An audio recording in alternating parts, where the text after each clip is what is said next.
Videomu akan lebih keren lagi kalau kamu menggunakan infografis loh.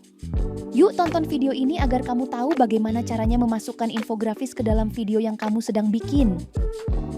Pertama-tama, pastikan kamu berada di halaman render video seperti ini. Jika sudah, gerakkan kursormu ke bawah layar tampilan ini dan tekan Change Infographics. Infographics ini berguna sebagai ilustrasi atau gambar pendukung terkait dengan isi materi yang kamu bahas di video kamu.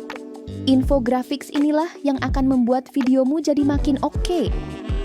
Nah, untuk menambahkan infographics, tekan Change. Jika tampilan seperti ini, gerakkan kursormu ke Choose File, lalu pilih gambar yang ingin kamu tampilkan nanti. Perlu diingat tipe file gambar yang diterima adalah PNG atau JPEG dengan ukuran maksimum 2 GB.